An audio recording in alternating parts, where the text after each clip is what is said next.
Vamos abrir, então, a palavra em Levítico, para o nosso estudo, continuar nosso estudo. Para quem não acompanhou desde o primeiro estudo, você pode obter os estudos pelo site da igreja, você consegue tirar lá e imprimi-los, ou você pode pedir à secretaria da igreja, que a Camila envia para você no seu e-mail. Ou você pode vir aqui pegar na secretaria impresso já. Qualquer jeito, você pode obter os estudos. Levítico, capítulo 4.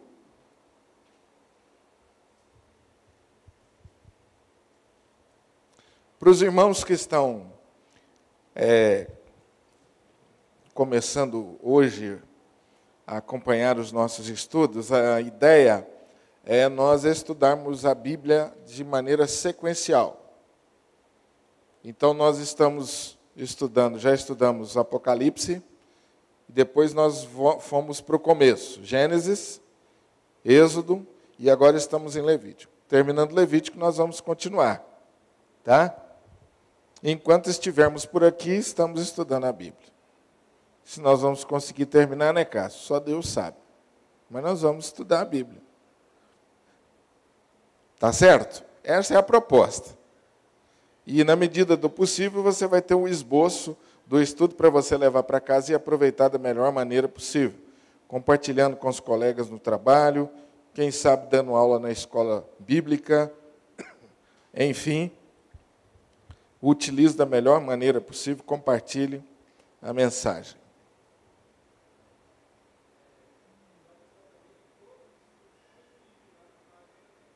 Também estão em vídeo os estudos. Não é só impresso, estão em vídeos também os estudos. Tanto do domingo como da quarta. Domingo já é sabido. Maravilha. Só para os irmãos terem ideia, Esdras, você começou a acompanhar pela internet, não foi? Então, a internet, gente, hoje é um instrumento que a gente não pode desprezar, né? Tem muita gente que utiliza a internet cada vez mais. Então, por isso, esse cuidado de eu pedir vocês para a gente sentar junto, sem falar no microfone, isso é por causa da internet, e a gente quer aproveitar melhor esse mecanismo. Aí. Maravilha. Levítico capítulo 4. Disse mais o Senhor a Moisés: fala aos filhos de Israel, dizendo: quando alguém pecar por ignorância contra qualquer dos mandamentos do Senhor, por fazer contra algum deles o que não se deve fazer, se o sacerdote ungido pecar para escândalo do povo, oferecerá pelo seu pecado um novilho sem defeito ao Senhor, como oferta pelo pecado. Trará o novilho à porta da tenda da congregação perante o Senhor, porá a mão sobre a cabeça do novilho e o imolará perante o Senhor. Então o sacerdote ungido tomará do sangue do novilho e o trará à tenda da congregação, e molhando o dedo no sangue, aspergirá dele 7 vezes perante o Senhor, diante do véu do santuário. Também daquele sangue porá o sacerdote sobre os chifres do altar do incenso aromático, perante o Senhor, altar que está na tenda da congregação, e todo o restante do sangue do novilho derramará à base do altar do holocausto, que está à porta da tenda da congregação. Toda a gordura do novilho da expiação tirará dele, a gordura que cobre as entranhas, e toda a gordura que está sobre as entranhas, como também os 2 rins, a gordura que está sobre eles junto aos lombos, e o redenho sobre o fígado, com os rins tirá-los-á, como se tiram os do novilho do sacrifício pacífico, e o sacerdote os queimará sobre o altar do holocausto. Mas o couro do novilho, toda a sua carne, a cabeça, as pernas, as entranhas e o excremento, a saber, o novilho todo, levá-lo-á fora do arraial, a um lugar limpo, onde se lança a cinza e o queimará sobre a lenha. Será queimado onde se lança a cinza. Versículo 13. Mas, se toda a congregação de Israel pecar por ignorância, e isso for oculto aos olhos da coletividade, e se fizerem contra alguns dos mandamentos do Senhor, aquilo que se não deve fazer, e forem culpados, e o pecado que cometeram for notório, então a coletividade trará um novilho como oferta pelo pecado, e o apresentará diante da tenda da congregação. Versículo 22. Quando um príncipe pecar, e por ignorância fizer alguma de todas as coisas que o Senhor seu Deus ordenou, se não fizessem, e se tornar culpado, ou se o pecado em que ele caiu lhe for notificado, trará a sua oferta um bode sem defeito, e porá a mão sobre a cabeça do bode, e o imolará no lugar onde se imola o holocausto perante o Senhor. É oferta pelo pecado. Versículo 27.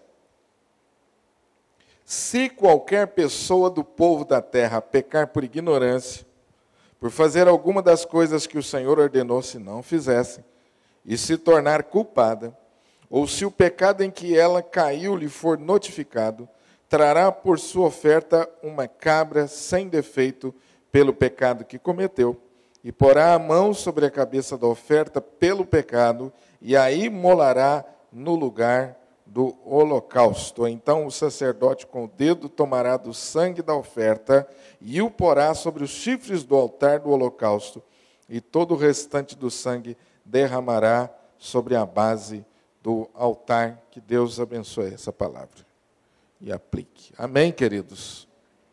Vamos lá. Uma rápida recordação. Vou deixar vocês responderem. Quais os dois objetivos básicos do autor de Levítico? Dois objetivos básicos. Eu já adiantei para você, tem dois principais. Quais os dois principais objetivos do livro de Levítico? Quando você estuda o livro de Levítico, você descobre que o autor quer levar o leitor a duas coisas. Quais? Primeiro, pode falar. Hoje tem prova.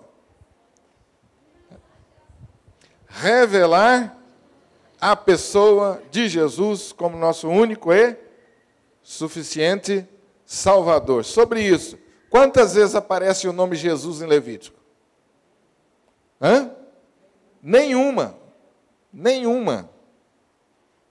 Mas como então Jesus é revelado, se nem o nome dele aparece? Pois não? Através da simbologia. O que acontece durante todo o livro de Levítico que revela Jesus? Os sacrifícios, ou o derramamento de sangue através dos sacrifícios. Segundo objetivo de Levítico, esse é o primeiro, revelar Jesus. E o segundo?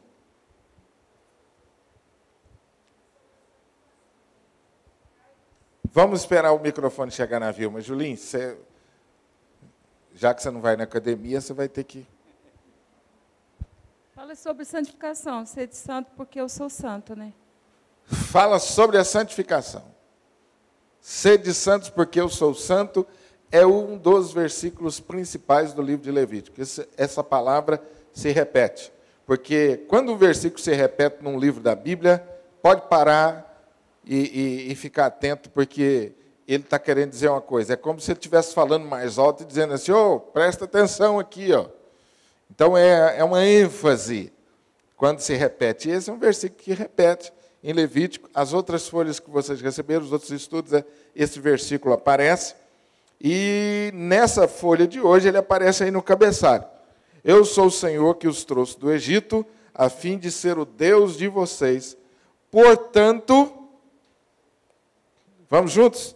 Sejam, porque eu sou santo. Esse é o segundo objetivo de Levítico. Terceira pergunta.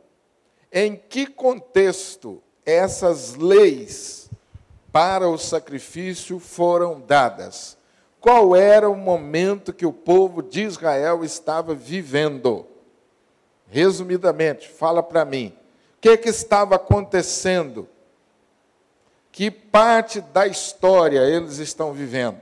Você conhece a história do povo de Israel. Eles começaram ali, em Abraão. O chamado de Abraão é o início da história do povo.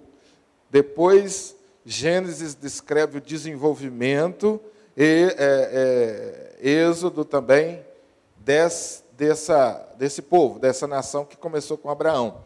E é uma história longa. Que parte da história eles estão vivendo aqui? Eles estão no cativeiro? Eles estão fora do cativeiro? Eles estão saindo do cativeiro? Prova, aí vocês estão em prova. Está valendo nota. Hã? Estão no cativeiro? 430 anos, né? Onde eles estão quando eles recebem essa lei? Hã? Eles já saíram do cativeiro. Estão no deserto. Estão indo para onde? Hã? Para a terra prometida. Para a terra prometida. Qual livro da Bíblia, aí eu já vou extrapolar, mas para completar.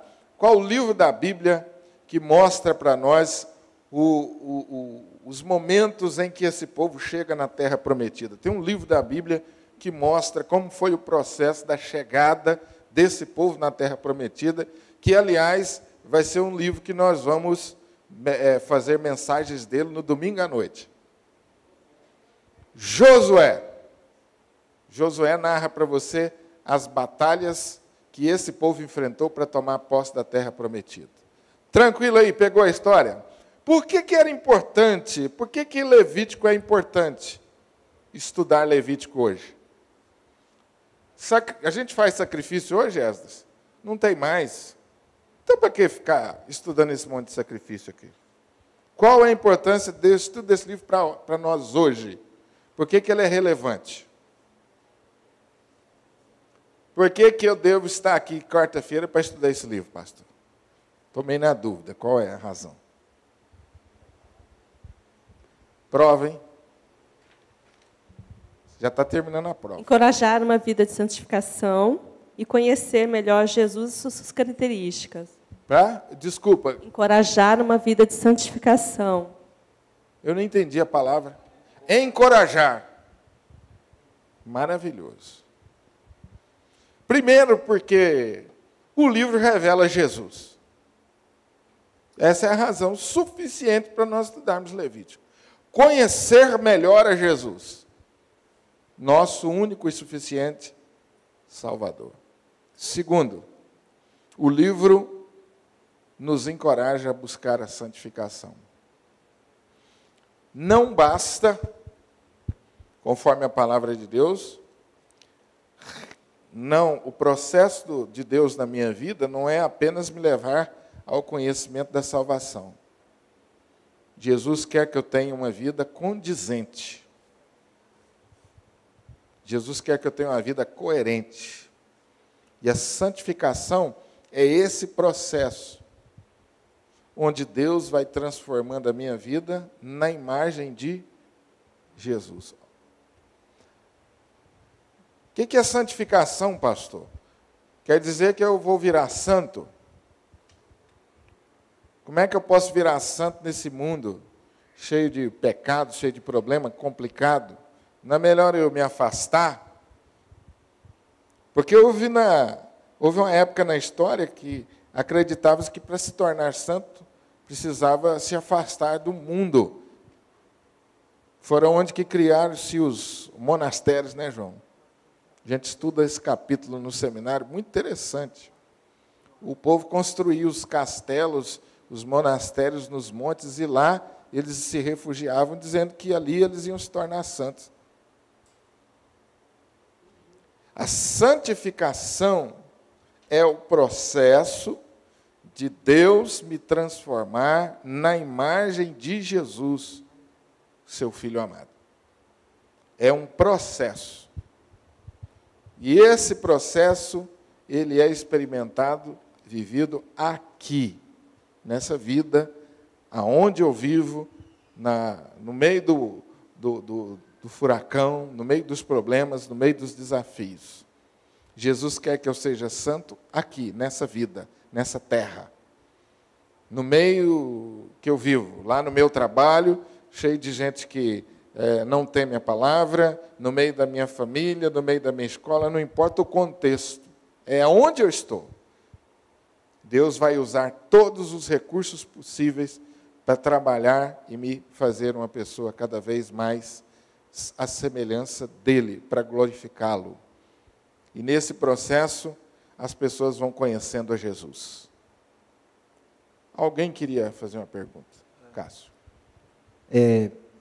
A gente pode considerar, pastor, também, como um certo objetivo do texto de Levítico, é que Deus está nos mostrando também, de forma prática, que somos incapazes de nos purificarmos por nós mesmos, e que, por Deus ser santo, Ele requer de nós essa purificação. Logicamente, assim, toda didática lança para o alvo Jesus, mas também mostra que não vai ser por obras humanas que vamos conseguir chegar até Deus santificados. Maravilha. Maravilha. Quando ele revela Jesus, através dos sacrifícios, o objetivo é mostrar que nós somos incapazes de sermos santos sem Jesus.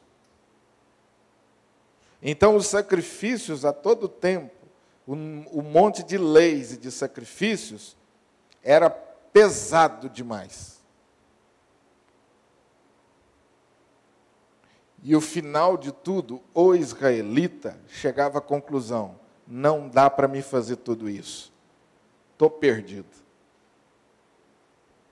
Essa era a ideia. E aí então entra Jesus, a esperança.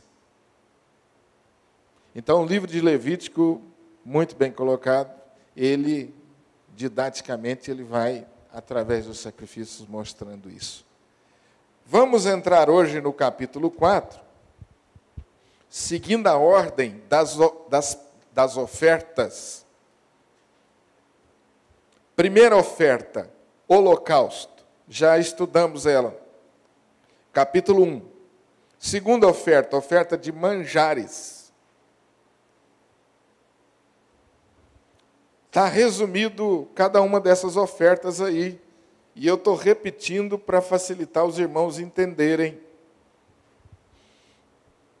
A quarta oferta, que é a de hoje, eu pulei a terceira, oferta pacífica. A quarta oferta, oferta pelo pecado, e a próxima, oferta pela culpa. Cada uma dessas ofertas, como já foi dito, revela Jesus e nos traz o ensinamento sobre como devemos viver para agradar a Deus. Cristo como holocausto tem o significado de consagração pessoal. Cristo e a oferta de manjares é uma oferta sem sangue. Revela a perfeição de Jesus. O significado era consagração dos bens. A oferta pacífica, que foi a última que vimos na quarta-feira passada, oferta com sangue, colocando-se entre Deus e os homens, Jesus traz a paz. O homem sem Jesus está em inimizade com Deus, ele é inimigo de Deus. E Jesus, com sua morte na cruz, faz a reconciliação do homem com Deus. E a partir daí o homem pode ter acesso a Deus e comunhão com Deus. O que me marcou muito nessa oferta de quarta-feira, que nós estudamos na quarta-feira passada, é como que aqui em Levítico, Deus revela o que é para ele, de fato, a comunhão. Estão lembrados que esse sacrifício tinha um momento em que o sacerdote assentava-se com o ofertante para celebrarem juntos. A ideia de comunhão é essa, em que nós estamos em relacionamento com Deus, e é um relacionamento amoroso, voluntário, de amor, de dedicação, é um relacionamento que produz alegria, que produz paz. Então, na presença de Deus, eu sinto alegria, na presença de Deus, eu celebro. A presença de Deus é deleitosa, prazerosa. O Deus que se revela como Deus santo, que se revela tão meticuloso, é um Deus que quer estar comigo, é um Deus que tem prazer em estar comigo, é um Deus que quer se relacionar comigo. E na presença dele eu sinto alegria. Eu sinto paz que nenhuma outra coisa pode me dar. Esse é o sentido da oferta pacífica que nós vimos na quarta-feira. A oferta pelo pecado. Vamos lá no quarto item aí. Como eu disse, o item 1, 2 e 3 é para vocês relembrarem. A oferta pelo pecado hoje, que nós vamos ver. Quais as características dessa oferta que nós escolhemos aqui para destacar, para a gente fazer alguns comentários? Primeiro, você vai observar que essa oferta variava de acordo com 4 classes de indivíduos. O primeiro, o sacerdote, versículo 3. Acompanhe na sua Bíblia a orientação. A primeira orientação é para o sacerdote, dizendo: se o sacerdote ungido pecar. Então, a primeira palavra é para o sacerdote. Ele deveria, então, trazer um novilho à porta da tenda. E aí segue-se o sacrifício. Versículo 13. A orientação agora é dirigida à coletividade. Mas se toda a congregação pecar. Irmãos, vamos parar um pouquinho e pensar. Primeira coisa, interessantíssima aqui. Se o sacerdote pecar e escandalizar a igreja, o texto está dizendo, olhe que exortação para o sacerdote, pastores e líderes. Porque a Bíblia, quando se refere hoje ao sacerdote, ela não está falando só ao pastor, né? Ela está falando aquele que é salvo por Jesus e que ministra.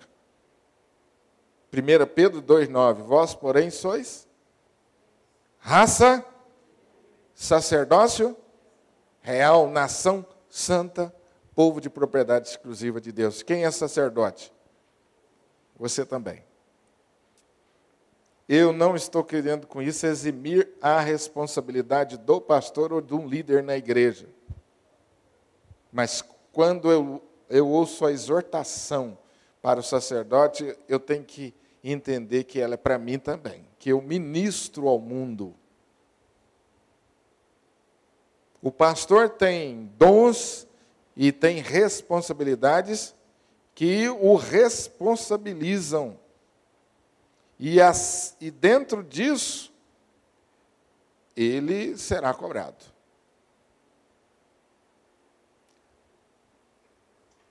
Eu vou comentar isso mais um pouco, mas vamos deixar um pouquinho mais para frente. Qual outro direcionamento? Se toda a congregação de Israel pecar, agora a atenção é dirigida para a congregação. Irmãos, vocês sabiam que a igreja, a congregação peca coletivamente? Eu tinha pensado nisso, né? Pecados coletivos? Isso é maravilhoso. Eu já estudei sobre isso. Estou levantando para vocês a questão, porque a gente fala pouco sobre isso. Pecado da coletividade.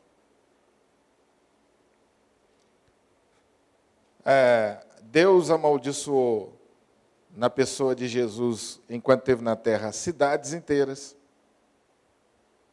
porque se manifestaram incrédulas. Jesus chorou por causa do pecado da rejeição de Jerusalém. Ele chorou por causa do pecado da cidade, a cidade o rejeitou. Então há pecados coletivos, igrejas cometem pecados coletivos.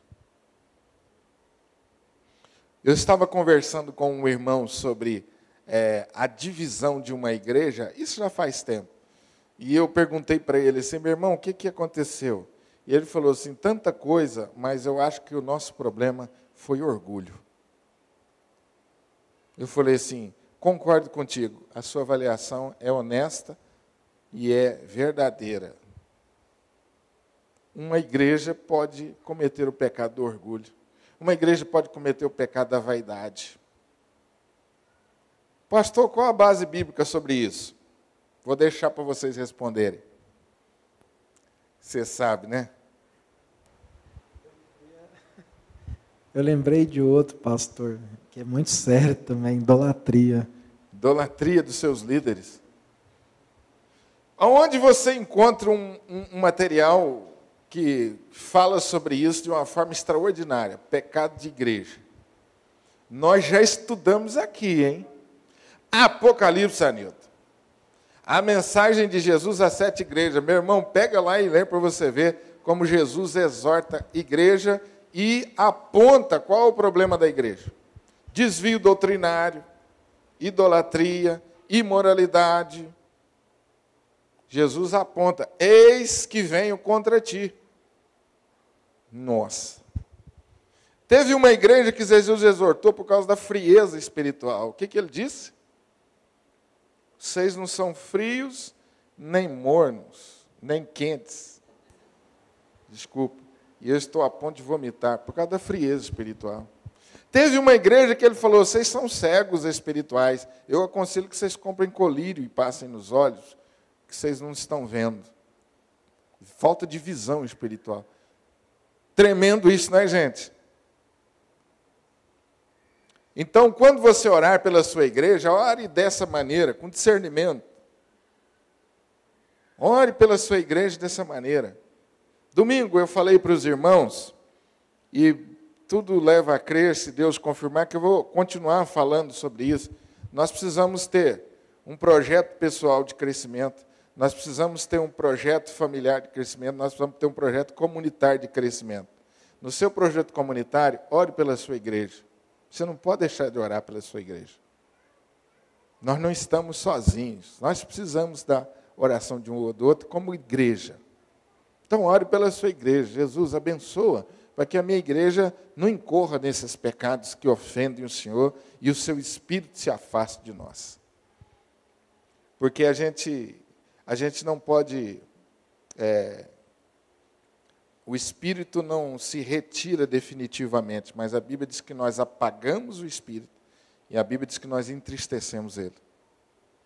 Uma igreja pode entristecer o Espírito, uma igreja pode apagar o Espírito. O que é o apagar o Espírito? Quer dizer que ele vai embora? Não, ele não vai embora. Jesus prometeu que ele estaria para sempre conosco. Cuidado com essa teologia de que o Espírito deixa a gente, mas a gente, com nossa resistência, apaga o Espírito, a gente não dá a ele liberdade, a gente não dá ao Espírito o controle, o senhorio da nossa vida. Efésios capítulo 5, versículo 18, enchei-vos do Espírito. Então, querido, pecados da congregação. A coletividade, já nesse tempo, estava sendo exortada por isso. E uma coisa interessante, havia o pecado de sacerdotes que ele precisava responder diante de Deus. E não adiantava ele falar assim, Deus, mas essa congregação é muito fria. Não adiantava, não. Tinha um momento dele com Deus e que ele tinha que acertar as contas dele, independente da congregação. E tinha um momento que a congregação tinha que acertar-se com Deus, independente do sacerdote. Está entendendo? Depois, para onde vai a orientação? Versículo 22. Sacerdote, congregação e príncipe. Está se referindo ao quê? Às outras lideranças. As outras lideranças. Os príncipes das famílias. Provavelmente eram famílias mais extensas, no conceito mais amplo. O pai, obviamente, a mulher, a esposa, os filhos, que depois tinham as noras, depois tinham os netos, e eles acabavam morando próximos uns aos outros. E aquele príncipe era príncipe daquele grupo familiar, que era no Novo Testamento chamado de oikos. Lembra disso, João? Do oikos no Novo Testamento, que era a família mais estendida. Então, o príncipe, ele tinha uma liderança. Então, agora, o príncipe, que era líder ali, e tinha a responsabilidade de administrar a sua família, ele tinha que responder a Deus. Ok?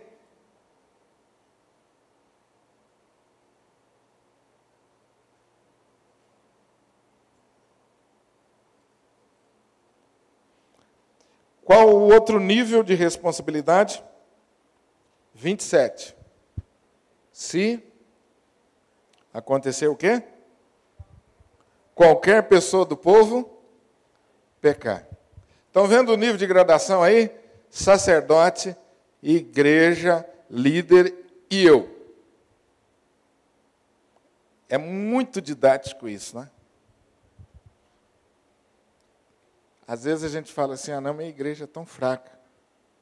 Ou eu queria uma igreja mais forte, mais quentinha, pastor. Igreja começa onde? Comigo.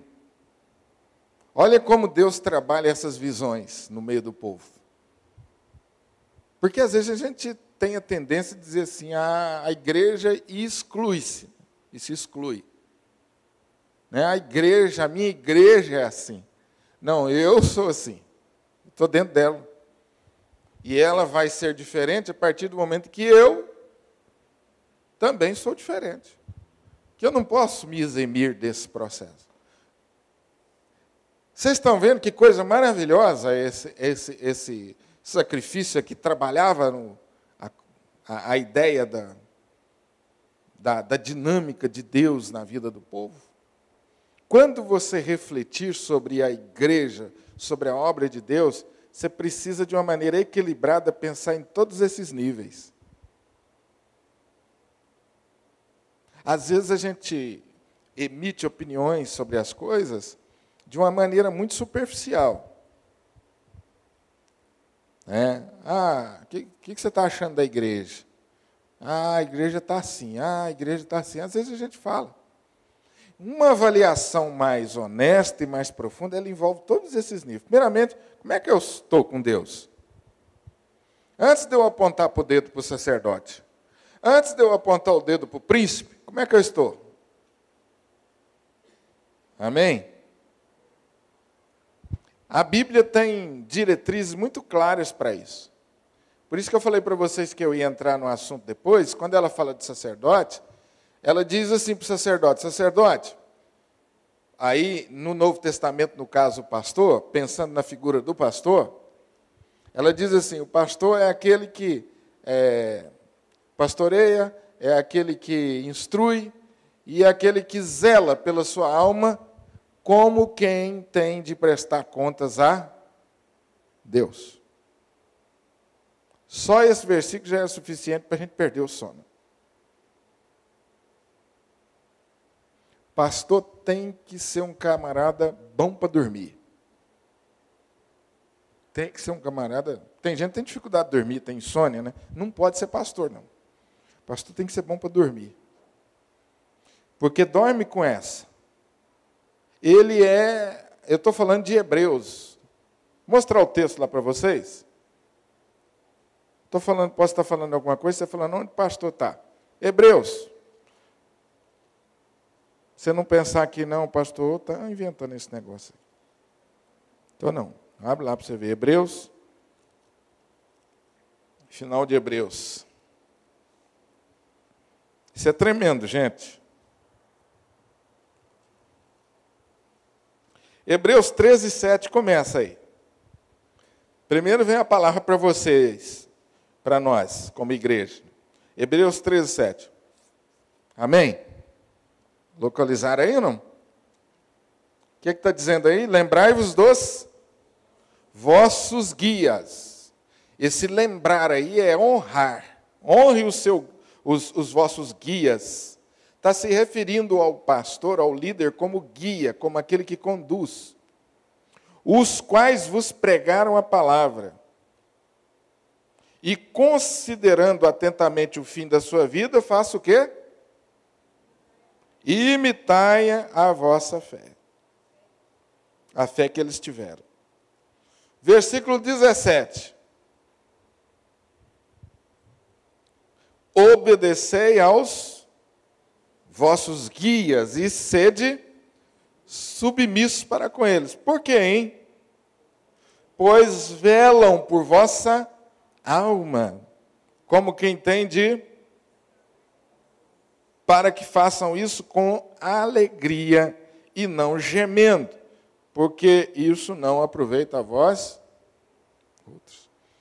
Quando o israelita, vamos aplicar isso aqui, tentar aplicar isso aqui de forma invertida. Quando o israelita oferecia o sacrifício pessoal lá, ele, de certa forma, estava ajudando o sacerdote. Porque o sacerdote, com certeza, teria prazer de guiá-lo, de ser pastor dele. Ele não fazia o sacerdote gemer. Ele dava alegria. Está entendendo? Como que você pode ajudar seu pastor? Você cuidando bem da sua vida espiritual, você já vai dar uma força e tanto para o pastor. Você já vai ajudar. Eu zelar pela sua vida. Não há maior alegria para um pastor do que ele ver o crente temendo a Deus e buscando a Deus. Essa é a maior alegria que você pode dar com um pastor. É quando ele vê você desenvolvendo na fé. Não tem alegria que se compare a isso. Ao pastor.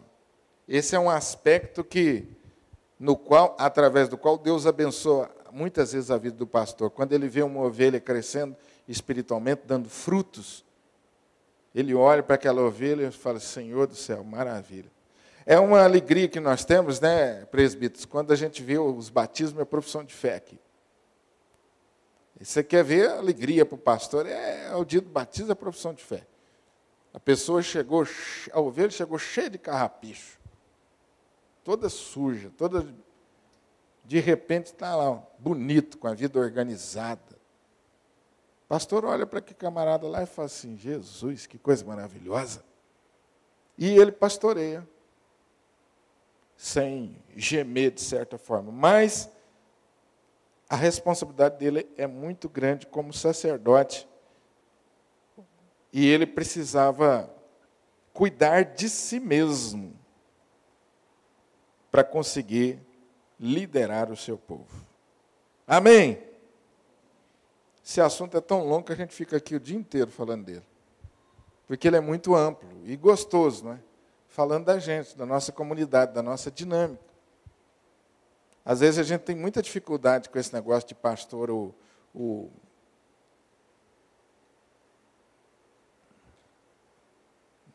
fugiu o nome. Cássio. Falou da idolatria. Você estava pensando nesse tipo de idolatria? Também, né? A postura do pastor perante a comunidade. Pedro diz que nós devemos pastorear não como dominadores. E isso é uma coisa desafiadora. Ao mesmo tempo, a Bíblia diz que nós temos que obedecer ao pastor, não foi lá? Mas esse pastor que me lidera, ele não pode ser dominador. ele tem que me apacentar e me liderar de forma amorosa, sem me dominar, sem me manipular. Para a glória de Deus e sem o interesse pessoal e próprio, não pode ser para a sua autopromoção. Vamos lá, gente. A mensagem hoje é para mim, né? Para nós. Amém? Então, amém fraco, hein, gente? Essa oferta também não foi sacrifício de cheiro suave. Por quê? O que está em tela aqui é o pecado do povo de Deus, que estava sendo imputado a Jesus. O ato de imputar o pecado a Jesus tornava Jesus malfeitor. Isso não cheirava bem, não podia cheirar bem. Esse é o sentido da oferta. Jesus tornou-se maldição por mim e por você. Levou o meu pecado. Tem um aspecto do sacrifício de Jesus que ele é feio demais. Porque é quando ele se identifica com a minha miséria. Esse é o sentido aqui. Vamos para frente. Foi novilho sem mancha. Já falamos sobre a importância disso aí. Uma coisa interessante aqui, gente, que alguns autores falam, é que esse sacrifício do sacerdote, da congregação, dos príncipes, ele também, os animais oferecidos também, eles eram de diferente valor. O animal do sacerdote, que o sacerdote oferecia, era de valor maior, que era o touro, ou o novilho. Era o que custava mais caro. Depois vocês vão vendo que muda os sacrifícios. Alguns autores defendem essa ideia, para mostrar a gradação de responsabilidade. Amém, gente? Isso é maravilhoso demais. Este sacrifício foi feito por causa do pecado do ofertante. O ofertante se identificava com o novilho. Quando ele colocava a mão sobre a cabeça dele, havia uma identificação. E esse novilho levava o seu pecado. E o novilho era queimado fora do arraial de Israel. A gordura com os rins, o fígado, foram queimados sobre o altar do tabernáculo, e o resto levado e queimado fora do arraial. Para mostrar que em Jesus,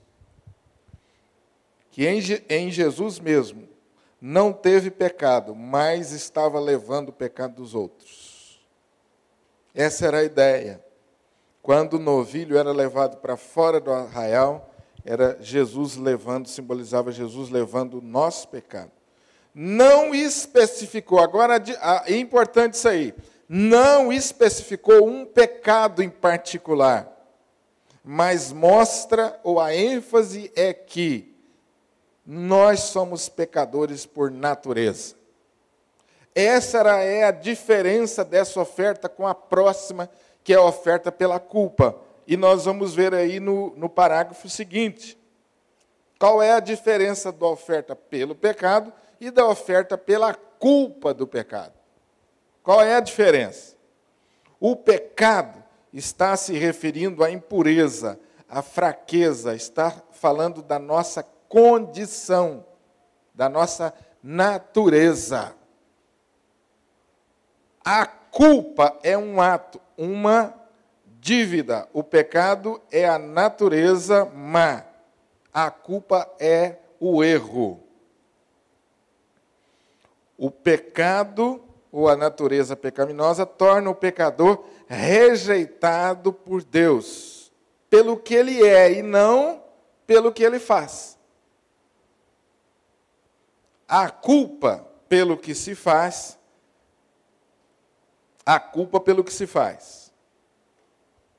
Deus disse: sois menos do que nada, e a vossa obra é menos do que nada.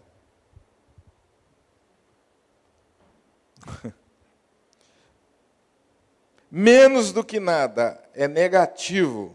Estamos devendo. Você tem o saldo negativo e você não tem como cobrir. Então, você é devedor. Sendo menos do que nada, ou sendo a nossa natureza pecaminosa, então nós precisamos da oferta pelo pecado, que é Jesus.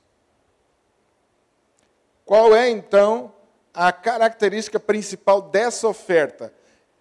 O objetivo não é focalizar um pecado específico, mas é focalizar a nossa natureza pecaminosa. Pergunta: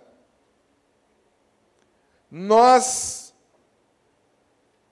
cometemos pecados porque somos pecadores ou somos pecadores porque cometemos pecado? Complicou, não? Nós cometemos o ato do pecado porque somos pecadores ou somos pecadores porque cometemos o ato do pecado? Hã? Somos pecadores por natureza e por isso que os nossos atos são pecaminosos.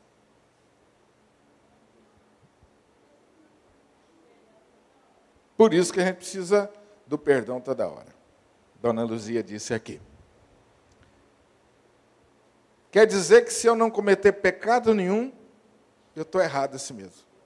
Já pequei. Só de existir, eu estou devendo. É assim? É.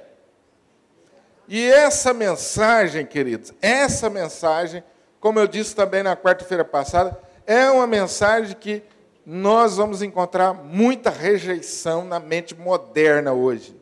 Porque o que se prega é que, por natureza, nós somos bons. E você vai encontrar aí nos aeroportos e rodoviárias multidão de literatura para convencer que você é bom. E que você, se você quiser, você pode dar a volta por cima e pode fazer acontecer, porque você é bom, cara. E a palavra de Deus vem e fala assim: você não é bom coisa nenhuma, você é uma droga. E aí a mente moderna fala: que isso, é um absurdo. Vocês, crentes, pastores, ensinar uma coisa dessa. Isso rebaixa o homem. Isso acaba com a autoestima do homem. Não é isso que o mundão fala. E a palavra de Deus fala assim: não. Nós não valemos nada, nós não prestamos, e é por isso que nós precisamos de Jesus. E a partir do momento que nós aceitamos a oferta de Deus pelo nosso pecado, aí sim, nós podemos todas as coisas naquele que nós somos mais que vencedores. Por causa da presença de Jesus em nossa vida, é que nós começamos a valer alguma coisa. Mas antes disso, pode baixar a bola. Agora, interessante que depois que Jesus entra na nossa vida, a manifestação de Jesus é a humildade. A gente continua vivendo na dependência dele. A gente nunca mais decide ou entende que dá para caminhar sozinho. Nunca mais. Vai viver na dependência de Jesus o resto da vida. Essa é a mensagem mais pura do Evangelho que você pode buscar. E, meu irmão, de novo, nesse ponto eu sou crítico. Você não vai encontrar isso nos programas de televisão, não. Quando você encontrar um programa de televisão que o pastor fala que você é um pecador miserável, que sem Jesus você está no inferno, me liga e me fala qual o canal. Me liga e me fala. Que a maioria não fala. Porque ninguém gosta de ouvir isso às 3 horas da madrugada. Ou à meia-noite, ou à hora que liga a televisão. Gosta de ouvir o quê? Você é um cara bacana, dá a volta por cima. Pode levantar que você vai conseguir. Basta você vir na nossa igreja. E se você for um cara bacana mesmo, você vai trazer uma oferta boa, e nós vamos orar, E a partir de agora, sua vida vai mudar. Onde que está Jesus? Lá no cantinho. Só falta falar assim, Jesus, espera um pouquinho que não é só hora, não. Se tiver espaço, a gente te chama, porque a glória aqui é toda da nossa. E Jesus fala assim, olha, igreja não salva, pastor nenhum salva, nenhuma reza, nenhuma oração. Sou eu, a glória é para mim, sou eu no centro. Mas a gente inverte o negócio. Só que parece que é bom. Porque as pessoas me perguntam, pastor, por que tem igreja aí que está cheia? Irmãos, é fácil, a operação do engano e do erro por Satanás é uma coisa violenta, poderosa. Satanás é mestre do engano mesmo, e ele não aparece de chifre e de tridente na mão, ele aparece na figura de um cara bacana, um anjo de luz. É pesada essa palavra, mas é verdade. Nós estamos vendo muita gente em nosso país sendo enganada pelo erro, um evangelho água com açúcar, adulterado. Livros sendo publicados por autor que parece evangélico. Em nenhum momento ele fala assim, filho, seu problema chama-se pecado. Arrependa-se, põe o rosto no chão e arrependa que você vai mudar de vida. Quem gosta do Augusto Cury aí, depois procura nos livros do Augusto Cury essa frase que eu acabei de falar, se tiver, você me mostra. Agora, lê o livro do Augusto Cury, que beleza, você lê, só falta levitar depois que você lê o livro dele, de tão bacana que ele fala que você é. Você é o cara mais bacana do mundo. Você é top. Eu gosto da palavra dele, mas ele precisa colocar Jesus no centro. Gosto como palestrante, um cara bacana. Mas não é uma literatura baseada na palavra. Jesus é o cara maravilhoso. Ele apresenta Jesus assim como modelo psicológico, modelo de performance em todas as áreas. Mas em nenhum momento ele fala assim, ele morreu na cruz para salvar você do seu pecado, da sua miséria. Você precisa recebê-lo como Salvador. Em nenhum momento.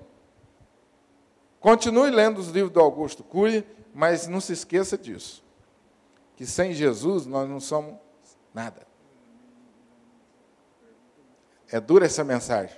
E esse sacrifício era exatamente para isso, para fazer o israelita lembrar o seguinte, falou assim, você pode ficar quietinho dentro de casa que você está errado. E o que o Cássio falou no começo, muito bem colocado, você pode obedecer e fazer todos os sacrifícios, que não será suficiente. E aí o israelita falou assim, espera aí, sozinho, dentro de casa eu estou errado. Se eu fizer todos os sacrifícios, eu não vou conseguir agradar a Deus, então eu estou perdido. Aí Deus falou, é isso mesmo, é isso que eu quero que você entenda. Que a lei, a obediência à lei, a obediência aos sacrifícios não salvará você. Por isso, Paulo aos Efésios diz, não é por obras, para que ninguém se glorie. Não é por obras. Então, a lei, meus amados irmãos, ao mesmo tempo que ela revela a santidade de Deus, a lei mostra para o homem a sua incapacidade de salvar. Que ele nunca foi capaz de cumprir toda a lei. E aí entra Jesus, como é nossa esperança. Nele é que nós podemos agradar a Deus. Não na totalidade, mas dentro das nossas limitações. Quer fazer uma pergunta, Fernando?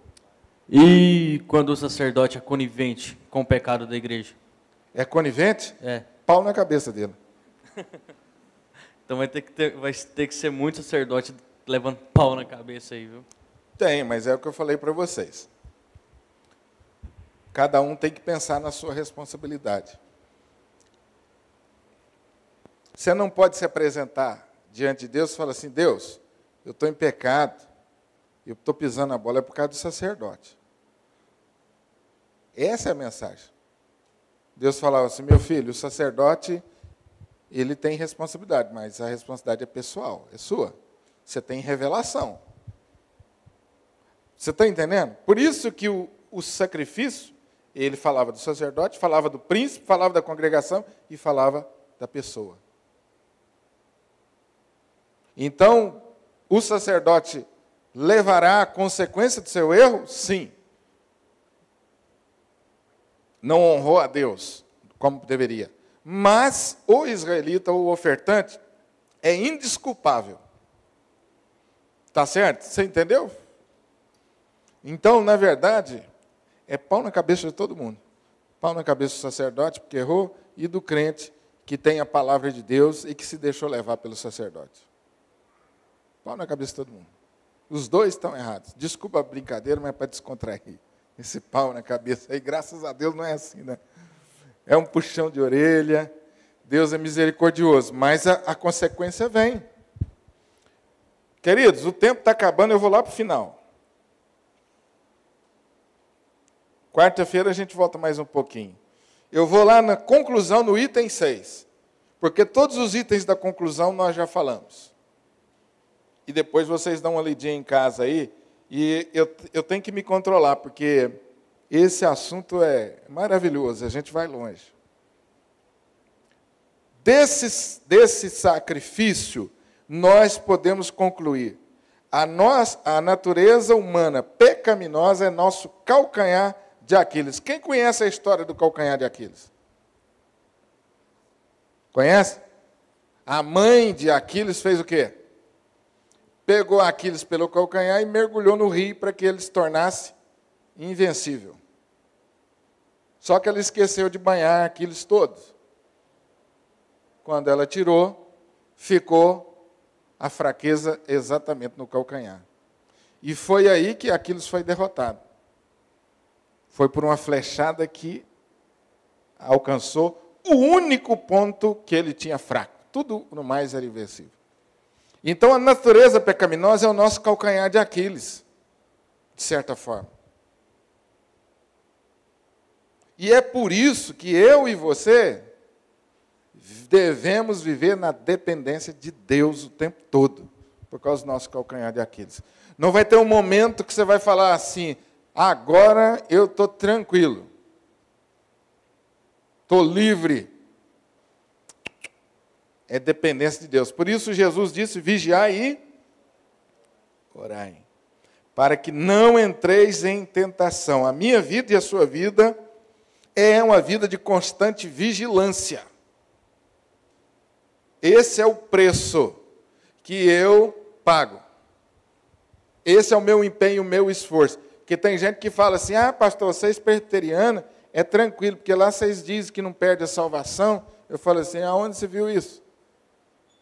Vocês é tranquilo, vocês não perdem a salvação? Quando você entende a doutrina de fato bíblica, você entende que você precisa estar em constante vigilância. Porque quem tem o Espírito de Deus e é salvo, ele é assim. Ele é uma pessoa em constante vigilância. Isso é característica do salvo. Pastor, eu conheço um fulano que está aí no mundão, aprontando, e eu fui falar com ele, ele falou, não, eu sou salvo já, tranquilo. Não, nunca foi. A Bíblia diz que aquele que é salvo não vive na prática do pecado. Ele não consegue, gente. Ele não consegue. Então, se você tem a presença de Deus, você é uma pessoa em constante vigilância. Essa vigilância não é uma vigilância neurótica, que você não pode fazer nada. Porque tem uns crentes que estão virando neuróticos, não pode fazer nada mais. Tem crente que não pode ir na praia, tem crente que não pode nada. Acha que a vida cristã é uma lista de coisas que não pode fazer. Não é isso. Lembra o que é comunhão com Deus? É festa, é celebração, é você sentar e comer aquela picanha maravilhosa com os sacerdotes lá, conforme o texto diz, aquela carne assada, festejando. Mas, ao mesmo tempo, ela é responsabilizante. Você sente aquele compromisso de sempre agradar o seu Deus. Essa é a nossa vida. Eu estou alegre na presença de Deus, mas estou vigilante, porque a qualquer hora eu posso desagradar Ele. Eu não quero desagradá-lo, porque Ele deu a vida por mim. Essa é a essência da coisa. E por melhor que eu seja, eu sou pecador. Paulo aos Efésios explica melhor isso, e eu já estou preocupado com o tempo. Vou só ler o texto. Quarta-feira que vem a gente faz mais um pouquinho de comentário sobre isso, porque essa é uma das doutrinas mais importantes. Romanos 5,12. Portanto, assim como por um só homem entrou o pecado no mundo, e pelo pecado a morte, assim também a morte passou a todos os homens, porque todos pecaram. Estão me acompanhando? Romanos 5,12? Amém? Assim como por um só homem entrou o pecado no mundo, e pelo pecado a morte então passou a reinar na vida de todos os homens, porque todos... Mas o pecado entrou por quem? Por um só homem. Que homem é esse? Versículo 14. Entretanto, reinou a morte desde Adão até Moisés, mesmo sobre aqueles que não pecaram à semelhança da transgressão de Adão, o qual prefigurava aquele que havia de vir. Todavia, não é assim o dom gratuito como a ofensa? Porque se pela ofensa de um só morreram muitos, muito mais a graça de Deus e o dom pela graça de um só homem, Jesus, foram abundantes sobre muitos. Ou seja, Adão foi o nosso representante. Porque ele pecou, todos nós pecamos. E aí a pessoa fala assim, isso é injustiça, pastor, eu não estava lá. Mas a Bíblia diz, espera um pouquinho, não se apresse, porque assim como o pecado entrou por ele, o pecado também saiu através de seu representante Jesus. E então você que está pensando em equilibrar a balança, ela está mais do que equilibrada, porque o segundo representante é Jesus. O primeiro errou, mas o segundo não, ele foi perfeito. Então aí, essa é a visão bíblica. Por que eu sou pecador, pastor? O Adão pisou na bola lá e eu tenho a ver com isso? Tá bom, se você não quer se identificar com Adão, você também não tem o direito de se identificar com Cristo. Aí é justiça. Aí você escolhe caminhar sozinho. Eu prefiro me identificar com Adão e participar da salvação em Cristo. Por isso a Bíblia diz que nós somos pecadores, por causa do pecado de Adão. E não foi o pecado do ato sexual, não. Eu fui aconselhar uma jovem, né, antes do casamento, ela estava pensando que o pecado de Adão era porque ele tinha feito sexo com a Eva, viu, Zé? Dorme com essa. Falei, que é isso, minha filha? Onde você viu isso? Não, minha mãe me ensinou. Falei, não. O pecado do homem foi a desobediência a Deus. Vocês sabem que tem gente que até hoje acredita que o primeiro pecado do homem foi o sexo? É muita gente, viu, gente? Mas esse não é nosso assunto, não. É apenas um adendo que me veio à mente aqui agora, que eu fiquei apavorado de saber que alguém, em pleno século XXI, acha que o primeiro pecado que o homem cometeu foi do ato sexual. Amém, gente?